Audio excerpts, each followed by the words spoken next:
87. Roger Emerson and I are at Wakefield, New Hampshire, at the Wakefield station of the Wolfbarrow Railroad. This is where the two railroad cars are located that the Wolfbarrow Railroad has donated to the Andover Historical Society. We are hoping that the company that's going to move the railroad cars will be here today for this purpose.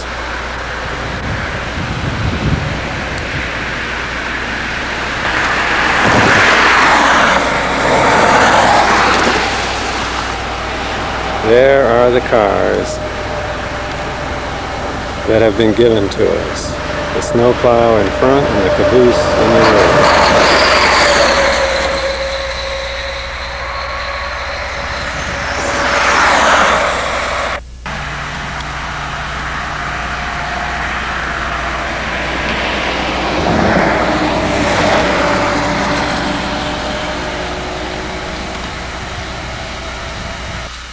This is Roger Emerson walking beside the snowplow.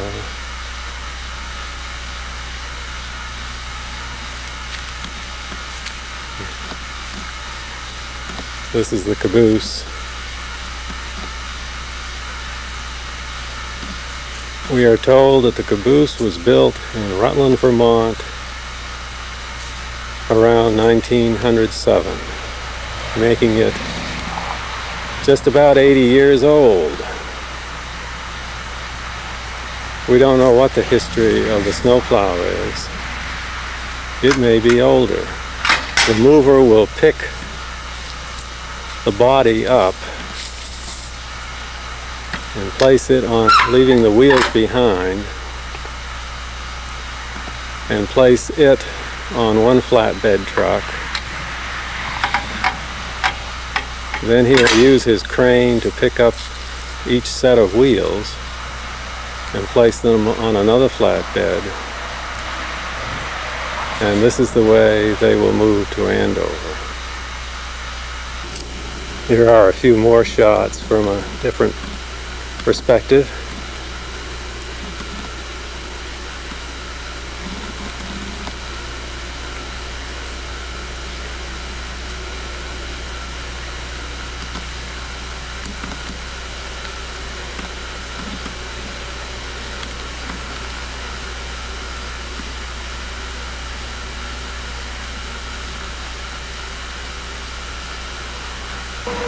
The lights and the horns are still in place on top of the snowplow. We're down in Sanbornville. This is almost 5 o'clock in the afternoon, and there the two cars go under their own power, probably for the last time. There's a slight downhill grade and they're coasting. Also backing up, can they? Here we are in Sanbornville, and the cars are sitting beside an old turntable. They're now trying to decide where to precisely to put them in order to pick them up and put them on the trailers.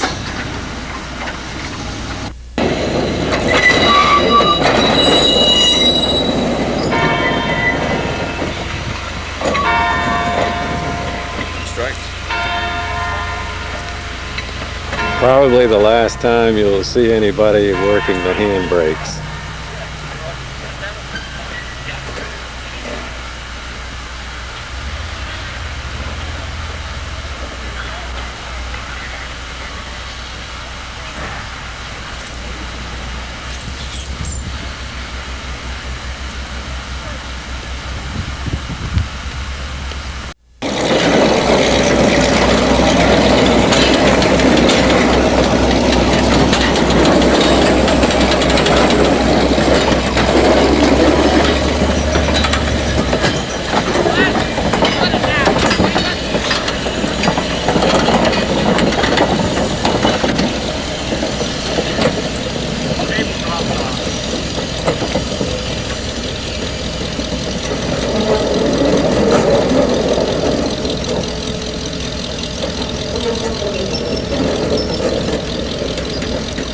They're on the turntable.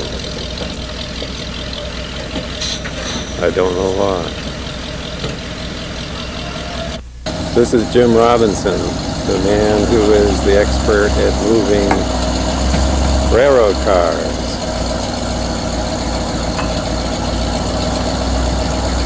The man in the red jacket is Ed Latter, who is also an expert at moving large pieces of equipment.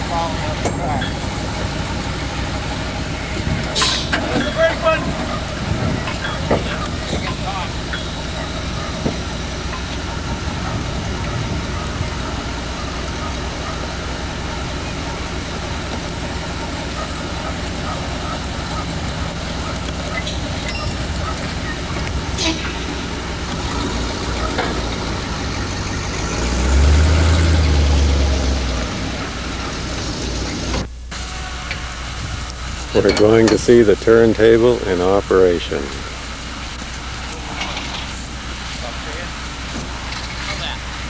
Pretty good. Yeah, that's about where we're at.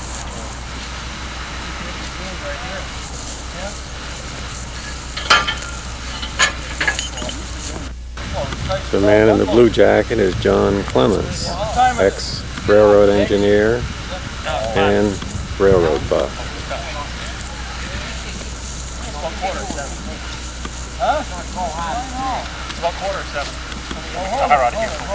They turn the turntable partially so that it's disengaged from the track, and now they plan to pull the car right off the turntable onto the ground, and I guess they're going to pick the thing up. There it goes. Everybody watch out. There she is.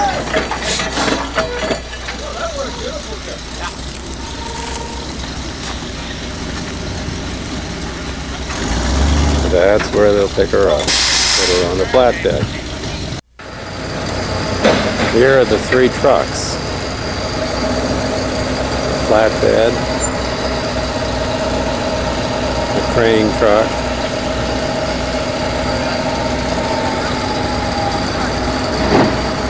and the other flatbed that will be involved in this operation. They are lifting the back end of the car, and when it's up sufficiently, they will pull the wheels out from underneath. Then they will place the two jacks in the foreground underneath the body, where it will rest while they do the same thing with the other set of wheels on the other end of the car. Then they will pick each component up separately and place them on the two different trucks.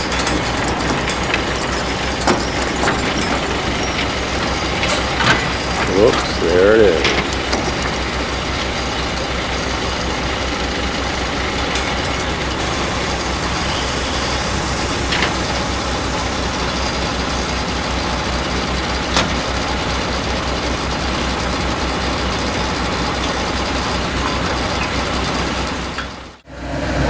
Here you can see what the car sits on. That big long post in the middle, and when the truck rotates, it rotates on the two bearings on each side. It's just the weight of the car that holds it on the wheels. There she is, sitting on the jacks on this end.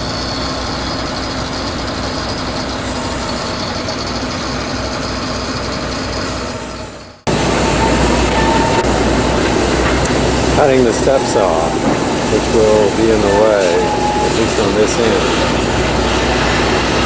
when they put it on the truck.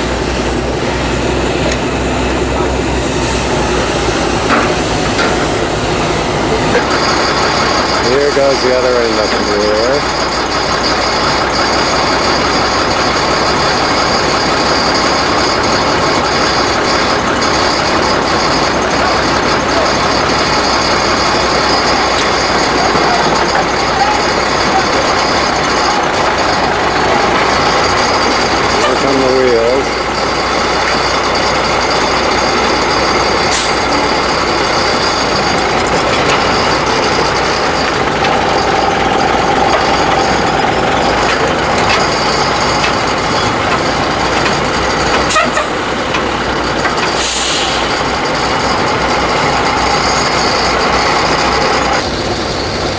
With the wheels out of the way, now they'll back the flatbed truck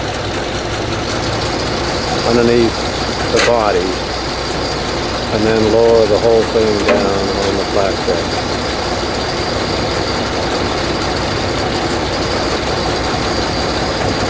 Here comes the flatbed truck. Whoops. Just not over yet.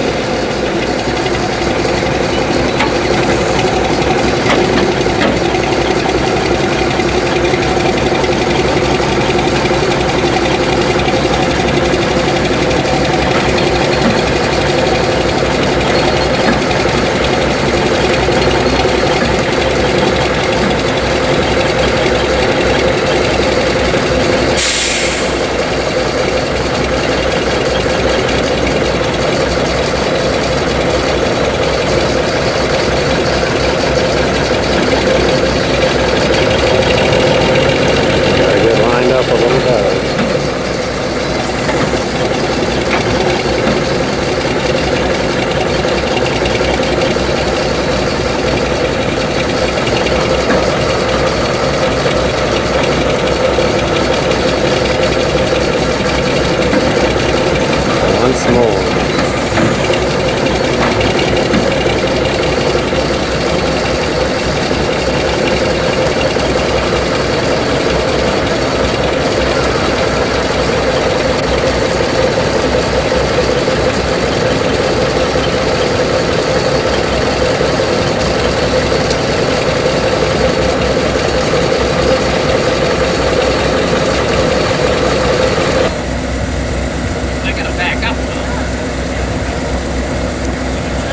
They're discussing whether or not everything is lined up correctly.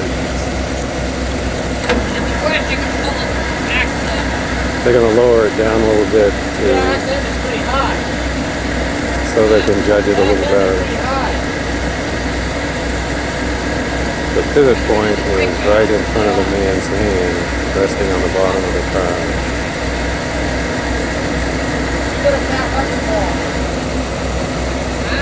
Gotta back up some more.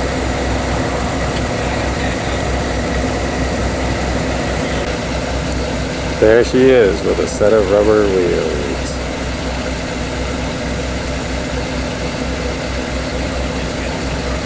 Almost 2 miles down the road. How do I actually do that? It's going to be on the left-hand side. Okay. You're going to go through 2 fields. Talking with Jim Robinson. Big fields. Going to go quite a ways further. It's going to be a sharp left-hand corner. Down a steep hill, sharp right-hand corner.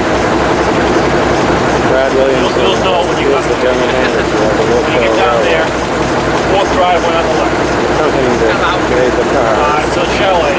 to the Andover Historical Society.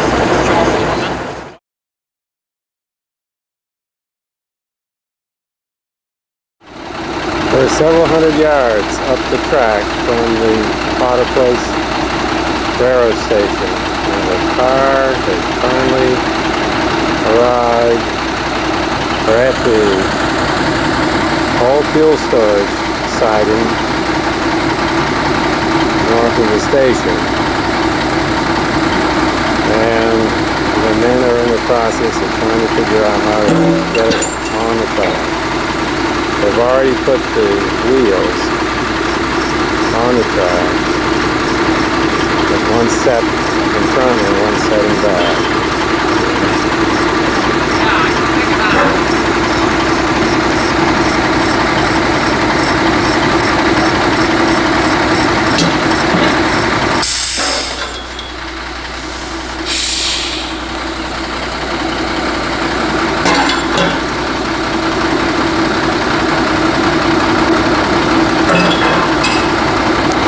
This is Wednesday the 6th. It's 2 days later. On Tuesday, they were able to bring the caboose as far as Franklin, when they had a couple of blowouts that stopped the whole process for Tuesday. And the trip was completed this morning, Wednesday the 6th.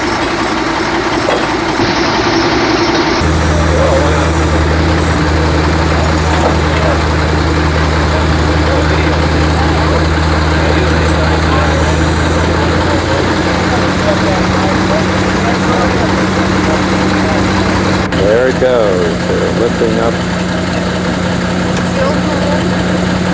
the end here. When they get it up high enough, they will pull the trailer out from underneath and then slide the wheels under this end and drop it back down again, and then repeat the process on the other end.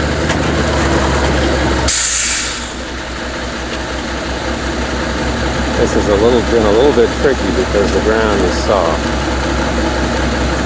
but it seems to be going up fine.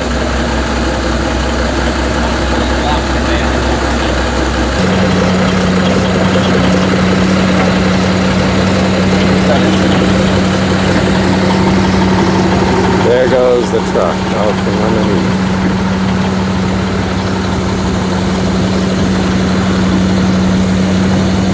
They can back the wheels off. Yes. Clamped on. Well, Watkins had one of those.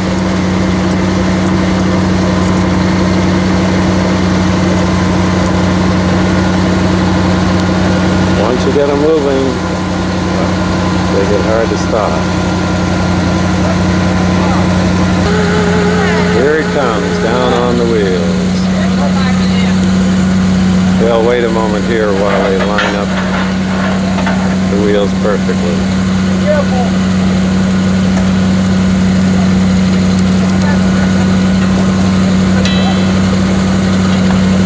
On the wheels at last.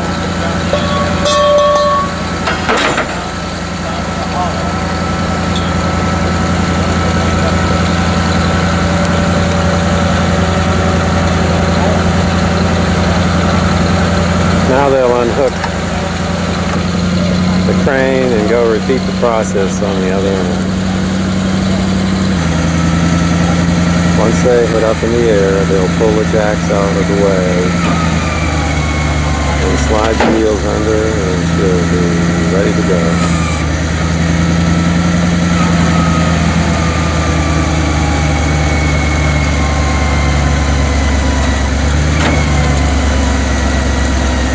There she goes.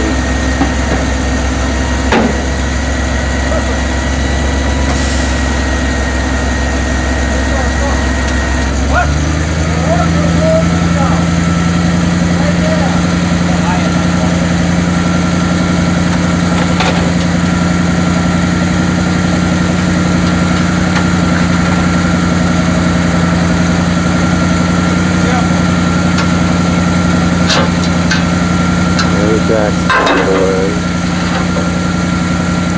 John Clement in the red suspenders.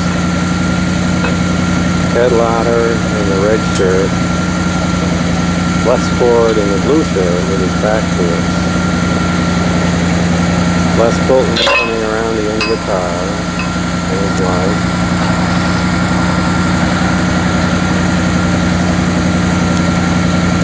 And over there in back of the train is Jim Robinson. There go the wheels.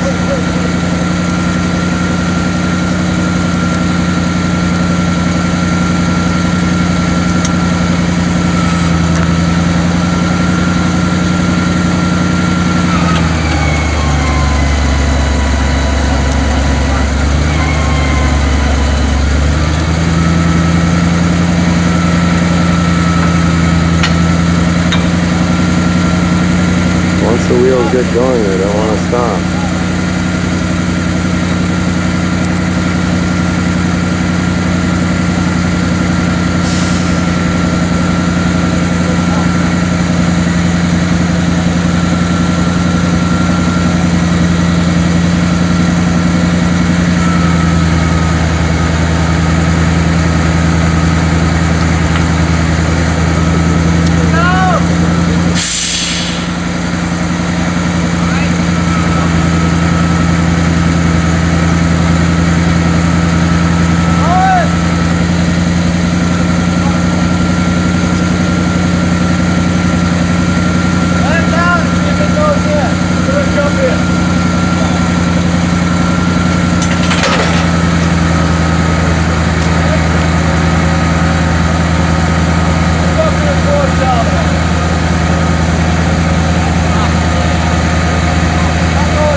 pin's not in the hole yet. Boy, that's another goal. Right up. Oh, great pop. Got it in the truck. Come on, say it.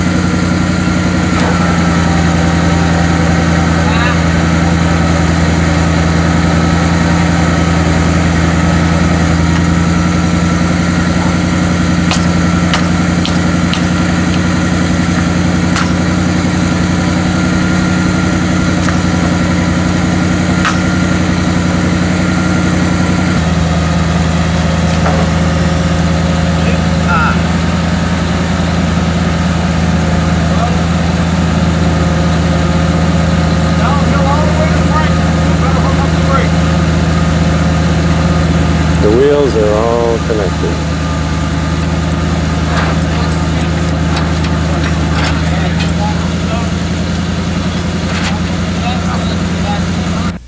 Here she comes. We got sound effects and everything. Just had a good shove. I hope she doesn't derail.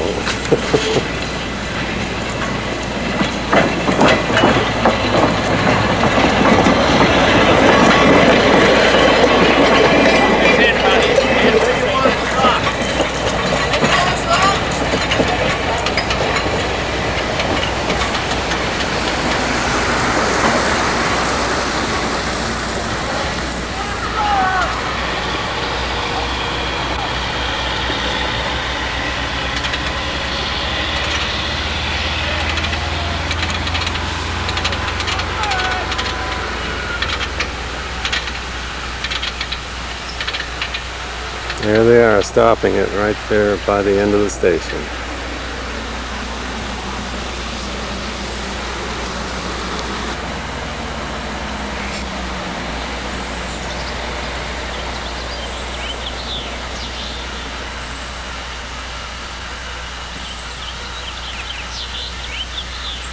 The car has finally arrived and is in place.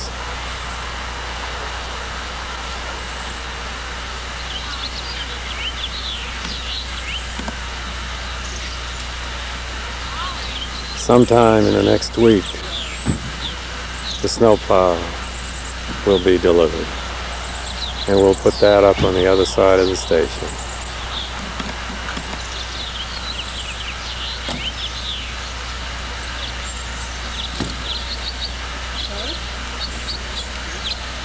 Needs a little bit of paint, but with lots of tender loving care, we can make her look real nice again.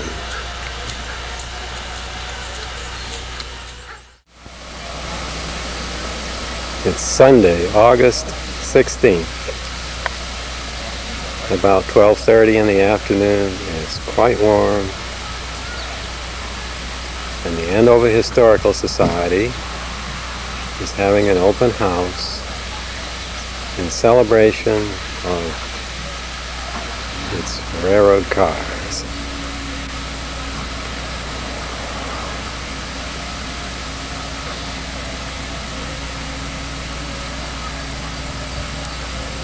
And in honor of the event,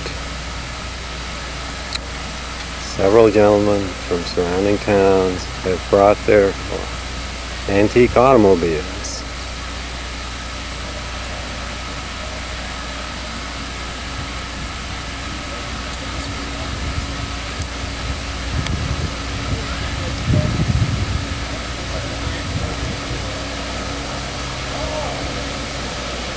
All shined up and beautiful.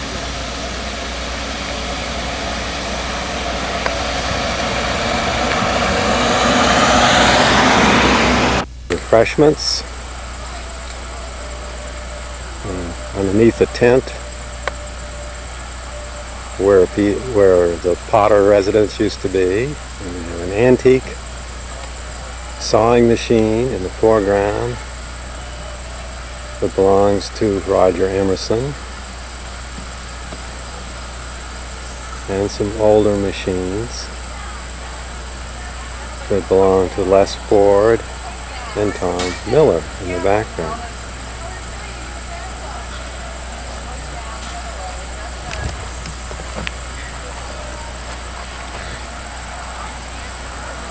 And there's the caboose. And there's the snowplow.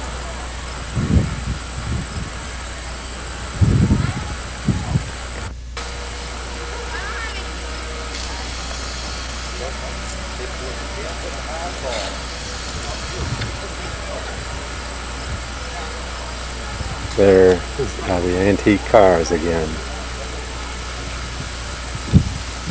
That one belongs to Dave Hawkins. And the other two belong to Fred Shaw.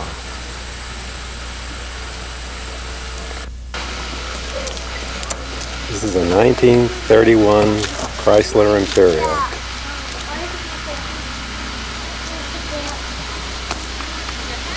And that's a 1923 Studebaker.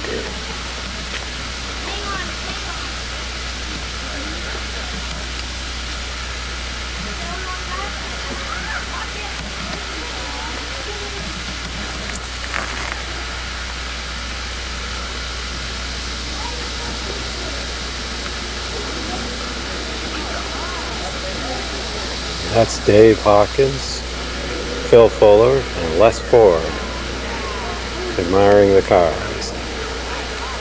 This is the inside of the caboose, looking up into the cupola, which is a little hard to do.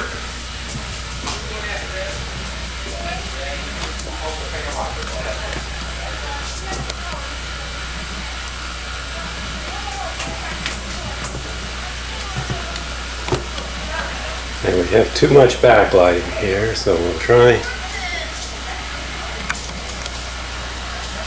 and do something about it. This is the inside of the caboose, the sink and the stove, and the table, and the heating stove.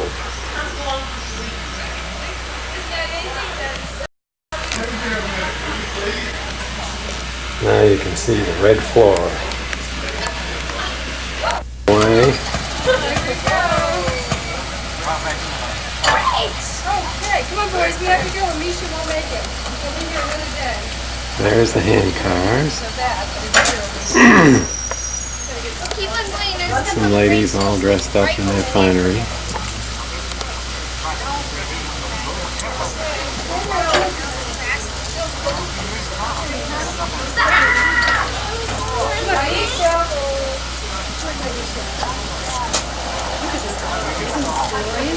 Did you boys see the beautiful cars? Come on, let's go. It's hot. And look at all the hungry people. Or maybe they're thirsty.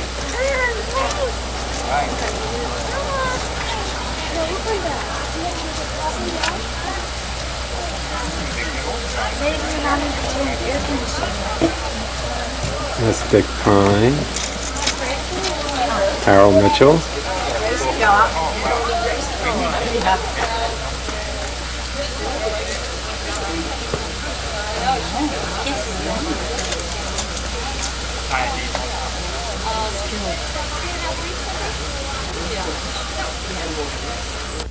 And that's Fred Shaw sitting down and his wife.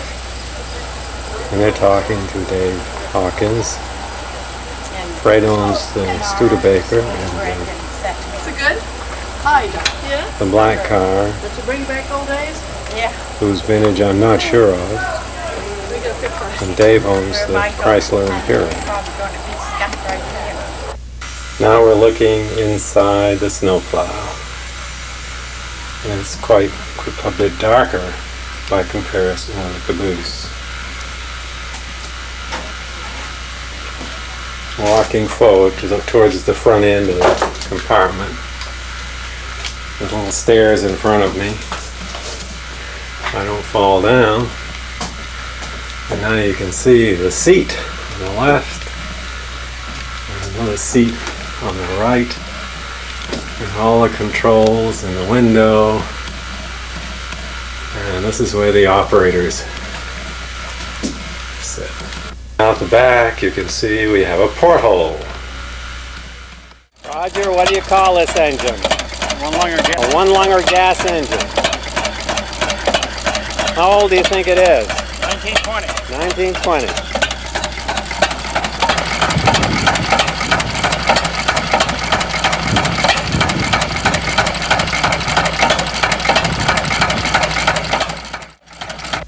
No traffic, keep going.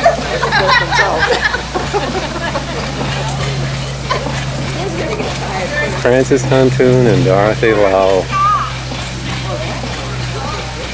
working the hand car. I think they're stalled out. Oh, here they come back. Coming downhill by itself. I'm sorry, down the grade.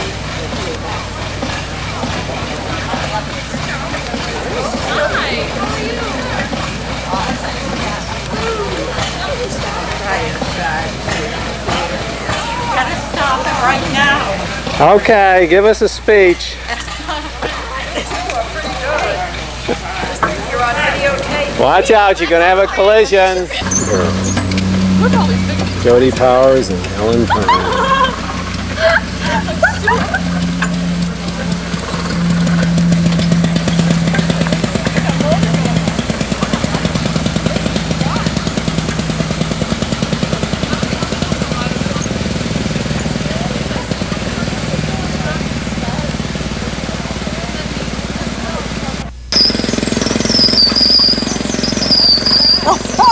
Mrs. Shaw and Les Ford.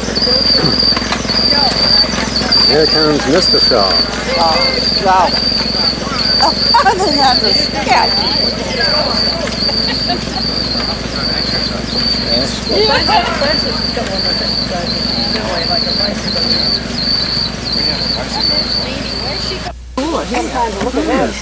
He said mother. I never sit down. We go to the auction last night. Okay. Better stuff from the land. Here they come back. This is great show.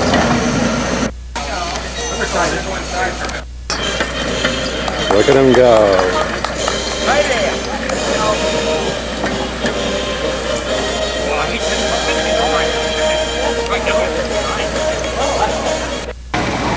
Here come the Perrys.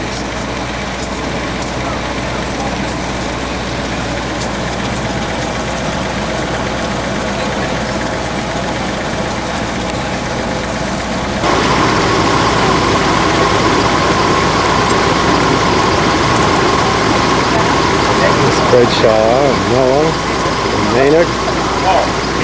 No, that's Les Ford. Right there. Two more cars. Down from Danbury. Eldor, you don't even holding that thing up. No. You think it was going to fall? Uh-oh. No, there's a reason why I moved. And yet another antique auto has arrived. This is a 1916 Packard, owned by Hyde Ballard of New London. Pretty neat.